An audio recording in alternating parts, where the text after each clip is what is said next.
Chapitre 24. Mu'ta. La foi, l'arme suprême. Un an s'était déjà écoulé et les musulmans partirent pour la Umrah à la Mecque.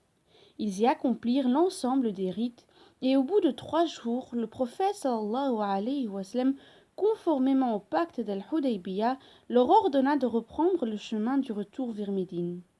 À son arrivée à Médine, on l'informa de la visite de 3 hommes venant de la Mecque. Il s'agissait de Uthman ibn Talha, Khalid ibn Walid et Amr ibn al-As. Ils venaient embrasser l'islam après avoir combattu sans relâche les musulmans durant plusieurs années. Leur conversion réjouit Mohammed sallallahu alayhi wa sallam et ses compagnons et apporta une force considérable à la communauté musulmane car il s'agissait là d'hommes vaillants. Puis, quelques mois s'écoulèrent.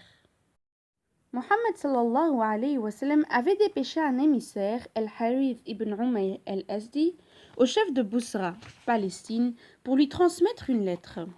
Sur le chemin, Al-Harith fut arrêté par un chef des Racènes qui l'exécuta. La nouvelle parvint au prophète sallallahu alayhi wa sallam qui décida aussitôt d'envoyer une armée de 3000 hommes à l'encontre des Racènes pour rendre justice à son compagnon. Il désigna à la tête de l'armée Zayd ibn Haritha et ajouta que si celui-ci mourait, le commandement reviendrait à Ja'far ibn Abu Talib et que si ce dernier trouvait la mort, alors Abdullah ibn Rawaha prendrait la relève. L'ennemi avait été informé du mouvement des musulmans et avait demandé le soutien des Byzantins qui dépêchèrent des forces très importantes. Près de 200 000 soldats s'étaient ainsi réunis pour affronter les musulmans qui ne comptaient que 3 000 hommes. Au premier abord, la victoire des négateurs était garantie. Zayd décida de consulter les compagnons qui avaient fait le déplacement avec lui afin de savoir s'il fallait retourner à Médine chercher du renfort ou faire face aux forces ennemies, malgré leur pauvre effectif. Abdullah ibn Rawaha, résolu, prit alors la parole et dit « Je jure par Dieu que ce que vous craignez est cela même pourquoi vous êtes sortis, à savoir le martyre. Nous ne combattons pas les gens par le nombre, la force ou la multitude, mais par cette seule foi dont Dieu nous a gratifiés. Hâtez-vous pour gagner l'une de ces 2 choses, la victoire ou le martyre. » Vois-tu la détermination de ce compagnon? Il n'était guère impressionné par la force et le nombre, car il savait qu'il possédait une arme inégalable, la foi. Ma sœur, mon frère, prends soin de ta foi, et sache qu'elle ne sera efficace que si tu l'entretiens. L'armée reprit la route et campa à un endroit nommé Mu'ta. Ce lieu était stratégique car son étroitesse ne permettait pas à l'ennemi d'engager toutes ses troupes. Très vite, le combat commença et les affrontements se multiplièrent. Nous sommes au mois de Jumad al-Oula de l'an 8 de l'Hégire. Malgré la disproportion des forces, les musulmans avaient le dessus. Les négateurs commençaient à perdre beaucoup d'hommes.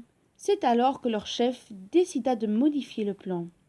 Il fallait déstabiliser les musulmans en tuant celui qui était à leur tête et qui portait l'étendard. Ils se mirent alors à tirer des flèches sur Zayd qui succomba. Ja'far, conformément aux ordres du messager sallallahu alayhi wa sallam, prit l'étendard et s'élança avec bravoure dans le combat. Les ennemis se tournèrent donc ensuite vers lui et l'un d'eux lui trancha son bras droit.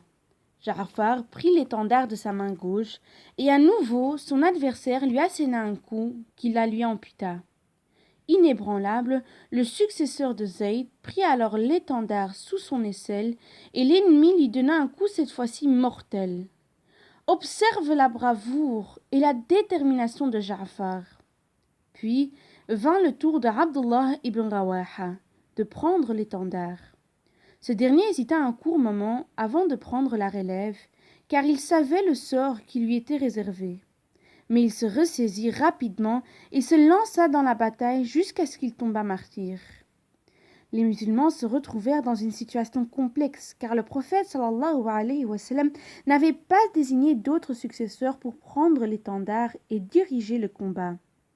C'est alors que les musulmans élurent un nouveau chef, Khalid ibn Walid, que le messager sallallahu alayhi wa sallam avait surnommé l'épée de Dieu. Pendant le combat, Mohammed sallallahu alayhi wa sallam était à Médine. Mais par grâce divine, il décrivait à ses compagnons le déroulement de la bataille comme s'il était présent sur le champ de bataille. Zayd a pris l'étendard et il a succombé.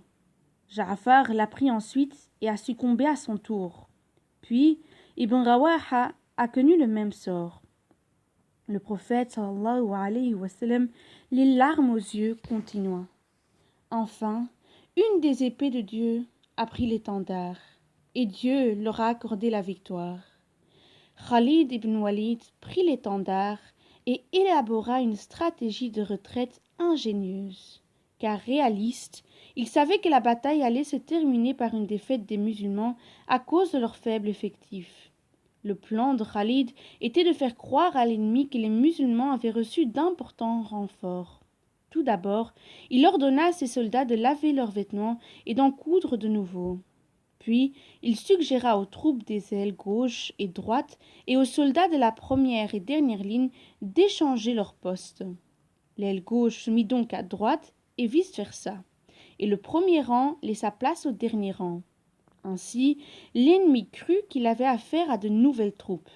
Et pour combler le tout, Khalid demanda à un groupe de cavaliers de se tenir loin derrière l'armée et avec les pas de leurs chevaux de provoquer une montée de poussière pour ainsi faire croire à l'adversaire qu'une importante troupe arrivait aussi en renfort.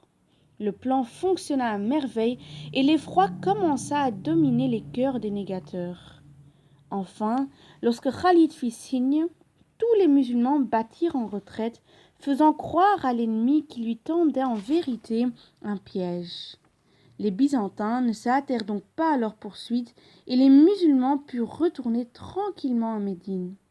Khalid avait réussi à éviter un massacre en se retirant du combat ingénieusement.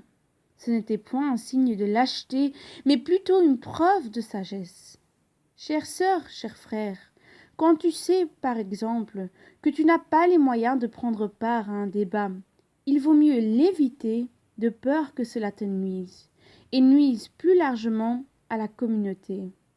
Parfois, lorsque tu sens que tu n'as pas les compétences nécessaires pour affronter une situation ou assumer un poste, alors il serait plus sage de te retirer.